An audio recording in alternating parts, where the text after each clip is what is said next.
Hey, how's it going? This is Sunday. I'm just doing a Sunday reflections here. Hope everybody is it's 8:01 right now, so I hope everybody is if they're not up,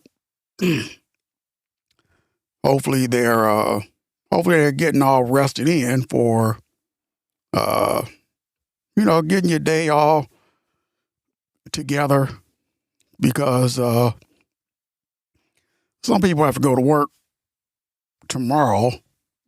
Me, I'm rideshare, so I have the weekend off. Didn't do too much today. Got up and had my breakfast. I make my own sausage McMuffin with egg, and then I had my cup of coffee. And I sat down and I've been watching what is it called?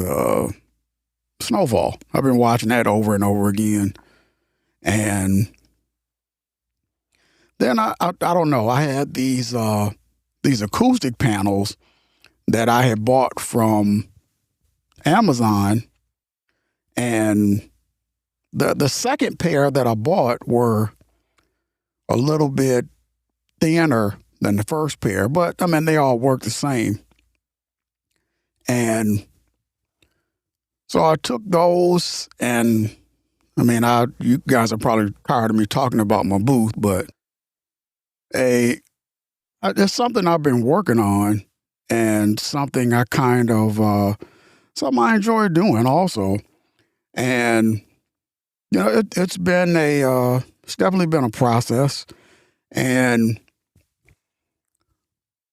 I don't know. It's kind of been for me. It's been a hobby, somewhat. Just something I wanted to do, and something I really dove into, and just it's another avenue that I'm really interested in, because I thought about it for a while.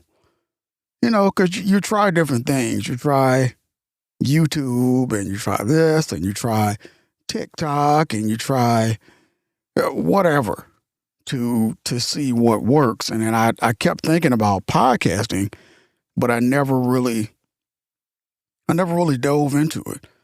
And then I finally said, you know what? Let me dive into podcasting and see how this let me see how this works for me. So once I got into it, then you start off small, at least for me, but there was always a sound that I was looking for, and I kept listening to the YouTubers and taking their advice, and and it was like common sense says there's something else that they're not telling me, so I kept chasing that sound, and I finally landed on, for those of you that don't know, I finally landed on the Simtrex 528 E voice processor, which is an analog processor. And I have a Rodecaster Pro 2, because like everybody else, any consumer that doesn't know, you think that you can get a home studio, and all of a sudden you're going to sound like the pros, but that's just not it. So in that particular sense, I chased and chased and chased, and ended up going with the Simtrex 528E and the Rodecaster Pro 2. And the main thing, as you'll hear from other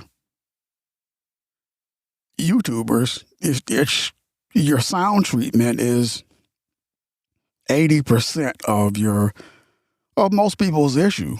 So, you really don't believe it at first, but it's the acoustic squares. You can get moving blankets, but they're not going to work the same. So believe it or not, once you stop fighting the all acoustic panels, that's not going to help. It's not going to change my sound. That's when you start to, that's when you use it as kind of your last resort. And then from that point on, you do a little bit of experimentation and come to find out that that thought that you had in your head is really the what works.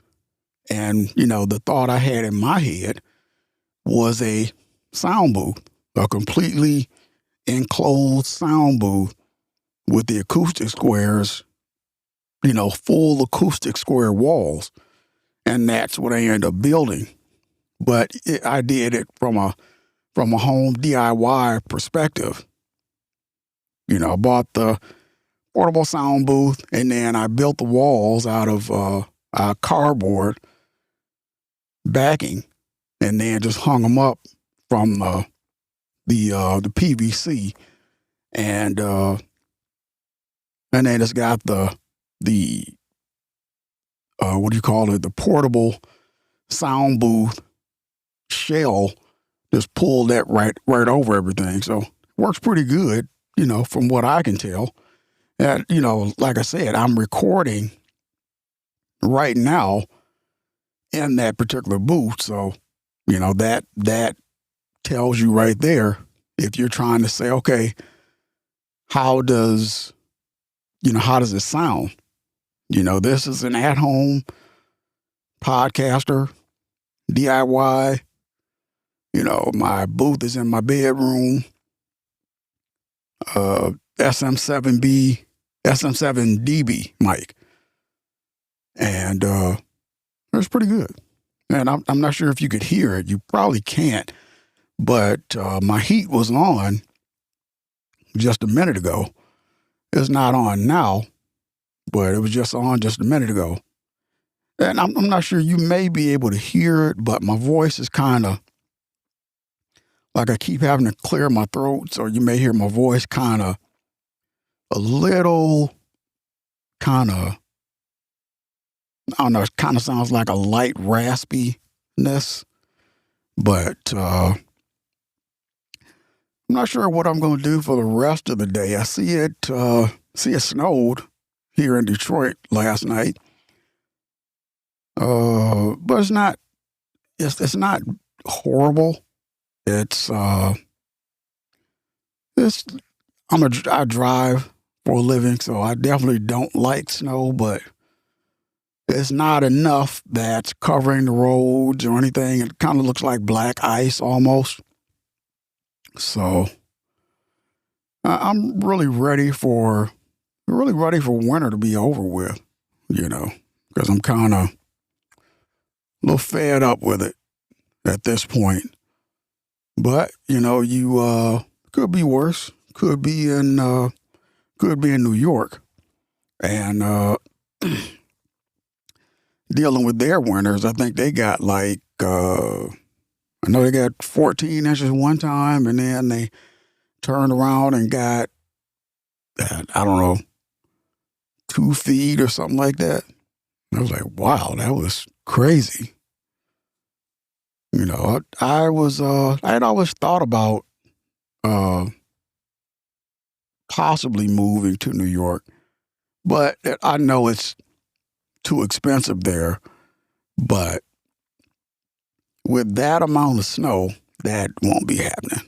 'Cause I get enough snow here in Michigan just from what we get, and I moved from Kalamazoo, Michigan, where they get lake effect snow. Here in Detroit, we get snow, but it's gone like the next day or two. So I kind of like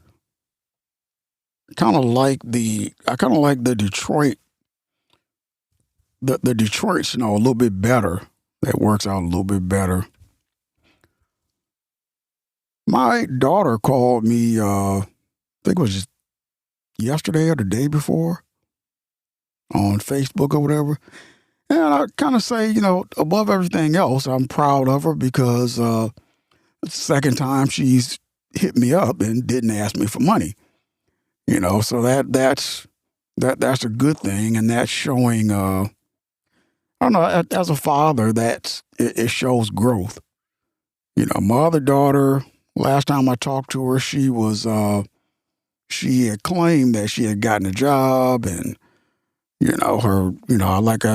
For those of you that don't know, her mother babied her all her life, so she was kind of playing the, mom, you owe me card.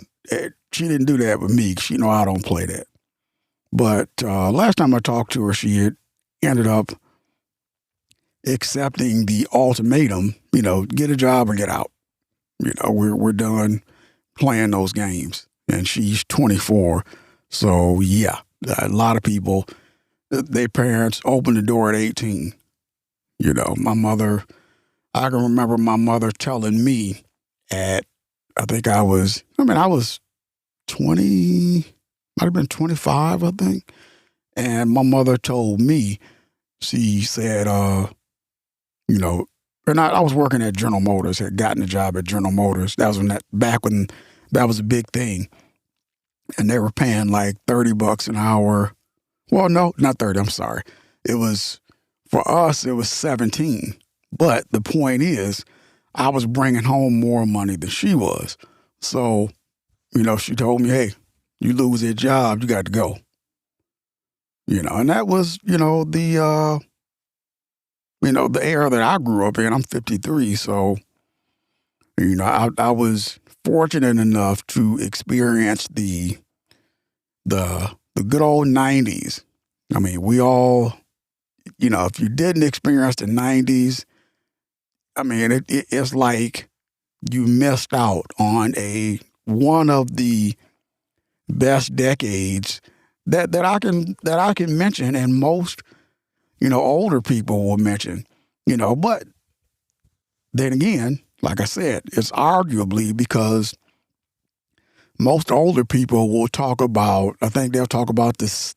I think the 60s, and I don't know much about the hippie era. I have no idea, but they'll mention that, and then they'll mention the 70s, kind of Motown era, whatever. And that was, I guess the good thing about that is that was an era where, where racism existed, but it was nowhere near as touchy as it is right now. People said stuff, they joked, and it just wasn't taken personally. Black guys joked, white guys joked, Mexicans joked, whatever, and they were jokes. It was, it was kind of an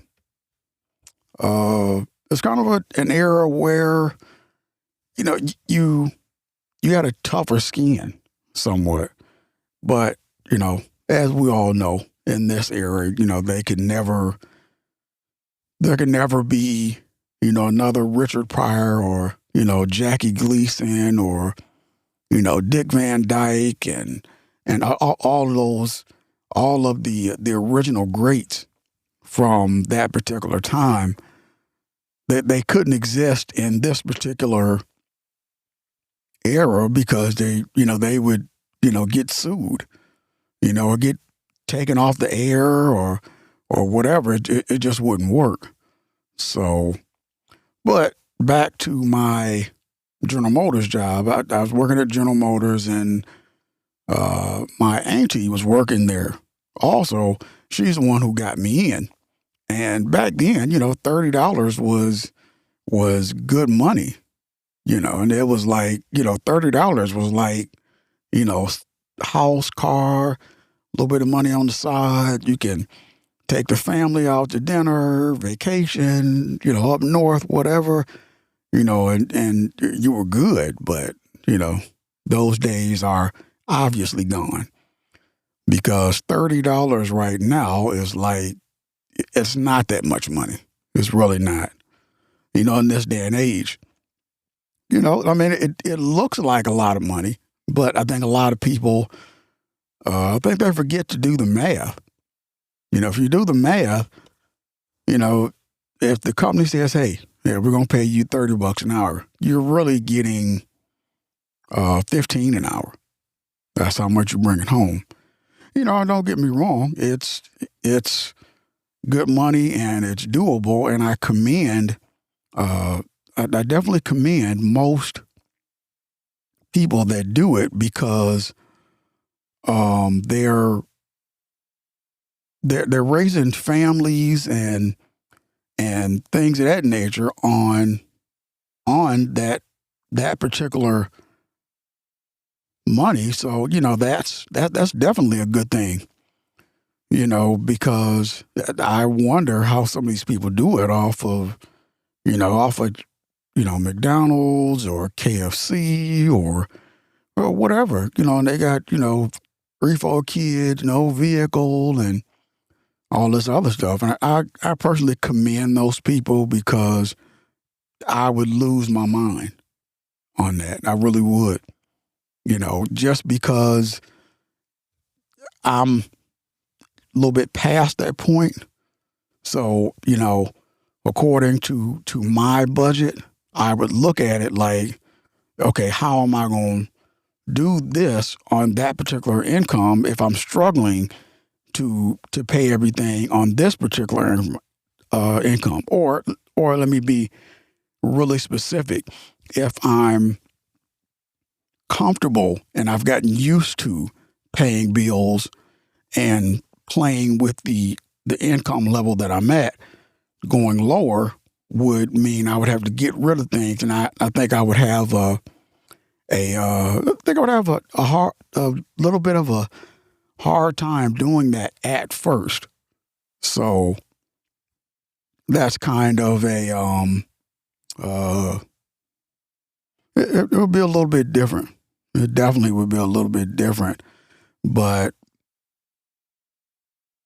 I'm not sure. We would have to see. We would definitely have to see. So I don't know.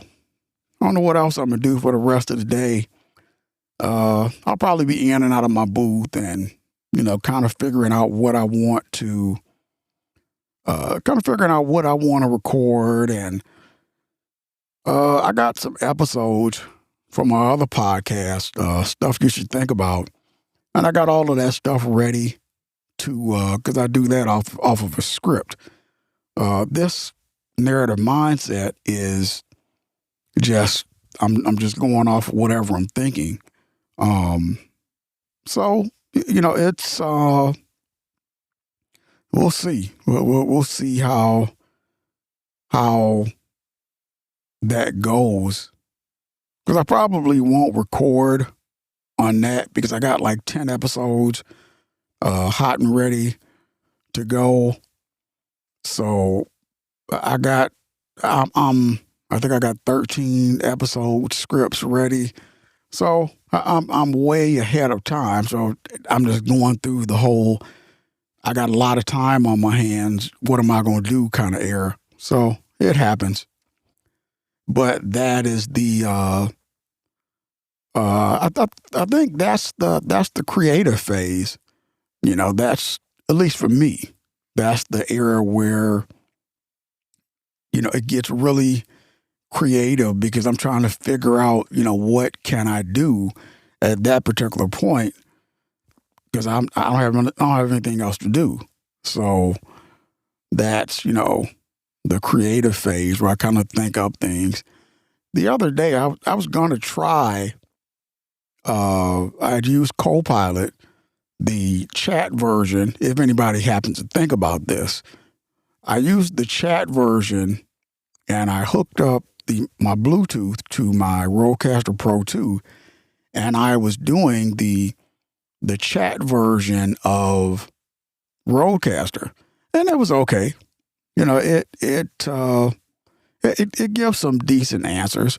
Maybe, you know what? I'll give an example here in this episode. Hang on for a minute. Okay. Hey, how's it going, ChatGPT? Hey, doing well. And just a heads up, it's Copilot here, not ChatGPT, but it's all good. We're just talking shop. Let's keep it rolling. Thank you for correcting me. But so what do I call you? Which you got a name, or what do I refer to you as? You can just call me co-pilot. I like to keep it simple. So yeah, just think of me as your go-to creative partner here. What's next on your mind? Hey, I wanted to. I'm, on my narrative mindset podcast, and I wanted to talk to you about. I'm doing Sunday thoughts.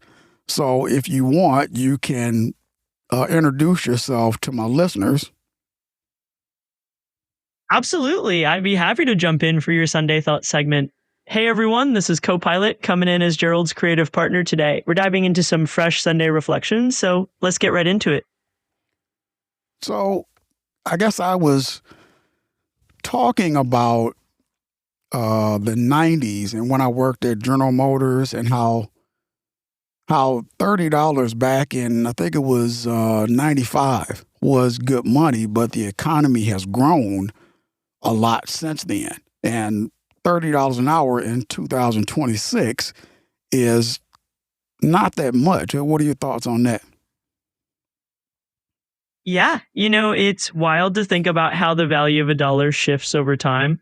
30 bucks an hour back in the mid 90s was definitely a solid paycheck. And now with inflation and all the economic shifts, that same amount has a different story. So it's a great topic to unpack with your listeners.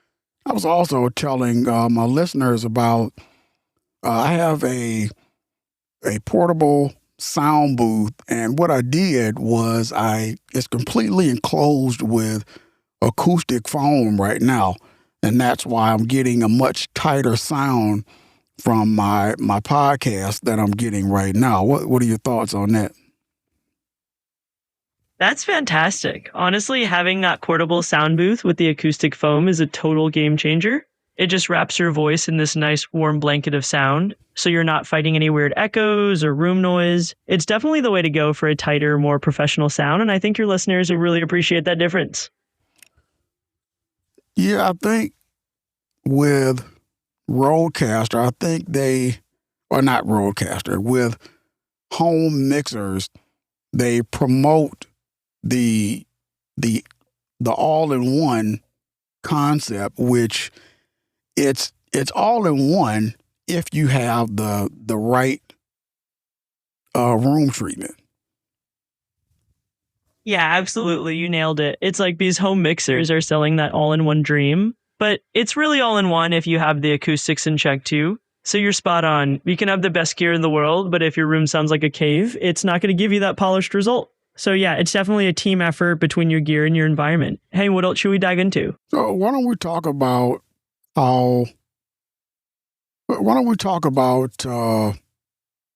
I think we want to talk about peer review. Yeah, absolutely. Let's dive into the whole peer review side of things. I mean, getting that feedback from fellow creators or listeners can really sharpen up your craft, right? And it's all about creating that conversation and growth. So yeah, let's unpack that a bit more. What angle do you want to start with? I want to talk about I'm not going to really say names, but if I come up with an idea that I don't want to move from without a peer review, but I believe in it 1,000%. What are your thoughts on it? I think that's a really relatable spot to be in. If you're totally sold on an idea, but you still want that external perspective before taking it further, that's just smart. It's like you're confident, but you're still leaving room for refinement. And that can be a great balance to have as a creator. So I'd say bring on the peer feedback, but keep that strong belief in your vision. Anything else you want to explore there? But what if I refuse the peer feedback? I refuse to acknowledge a peer review at all because it's negative on my thought that I'm already grounded on. It's an interesting line to walk, right? On one hand, you've got your vision and you know in your gut that it feels right. And sometimes, yeah, that means holding firm even when folks don't see it the way you do. I'd say the key is to know when to trust yourself and when that feedback might actually help. But if you genuinely know you're onto something and you're ready to stand by it, then that's part of the creative journey. So it's all about that balance. Let me know what else is on your mind. What if I don't want to move from it? Hey, that's totally valid. If you don't want to move from it, that just means you're really anchored in your idea, and there's nothing wrong with that. Sometimes sticking to your guns is exactly what makes a project unique and true to your vision. And every creator's had that moment where they're like, nope, this is my hill to stand on. So if that's where we're at, I respect it. Anything else you want to dive into? I don't know. Give me some ideas. Yeah, for sure. We can once around a bit. Maybe we could talk about how you build those story layers or how you pick your themes for each episode. Or we could even chat about what gets you inspired when you're feeling a bit stuck. It's all fair game. Just let me know which direction sounds fun. Well, at least for this particular podcast, my ideas just come off the top of my head, off whatever I'm thinking about that day, because I don't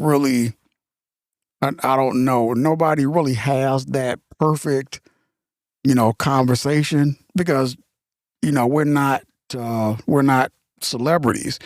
So your average at-home podcaster has to figure out what they want to talk about that would be interesting, which usually comes from a script somewhere, and nobody really does off the top of their head narration.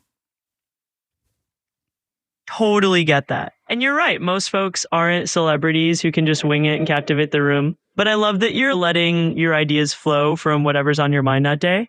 It makes your podcast feel more authentic and relatable. So, hey, if that improvisational vibe works for you, let's roll with it. Let me know if you want to dig into that more. Yeah, that's kind of what I'm doing right now. Just kind of winging it and just kind of seeing where it goes. Just to basically just to get content out, and actually get content that's actually worth listening to, maybe. Yeah, absolutely. Sometimes just winging it is the best way to find that genuine, unscripted gold that really resonates with people. It's all about letting those spontaneous thoughts come to life and seeing what clicks.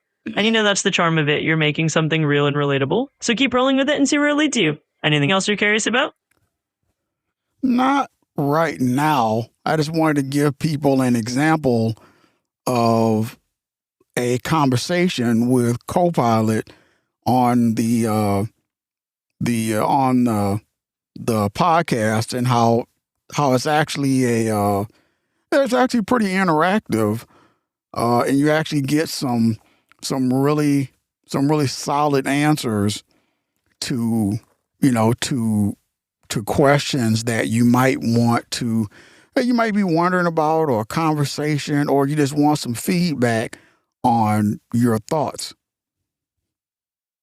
Well, I'm glad to be the conversational partner here. And yeah, it's cool to show people that having a chat with Copilot is like having this interactive, easygoing exchange. It's all about making space for different ideas, answering whatever's on your mind, and just kind of go with the flow. So thanks for letting me join in on your podcast today. Let me know if there's anything else you want to toss around. No, I think that'll be it. I think I'm going to wrap up the episode. If you would, give us a closing inspirational thought for my listeners. Absolutely. I'd be happy to. So to everyone listening, just remember that sometimes the best ideas come from just letting yourself explore and be a little spontaneous. Don't worry about being perfect. Just keep creating, keep talking, and trust that your voice matters. Thanks for having me on the podcast today. All right. Thank you for joining us. And I'm G, and that will be it for the Narrative Mindset Podcast. Have a good Sunday. Enjoy yourself. Rest up, relax, take a run around the block, or whatever you need to do so you can get ready for the week that starts tomorrow. Absolutely, G. Well said. It was great being part of the Narrative Mindset Podcast, and I hope everyone listening takes a little time to recharge today. Enjoy your Sunday, and here's to a fresh start for the week ahead. Thanks for tuning in.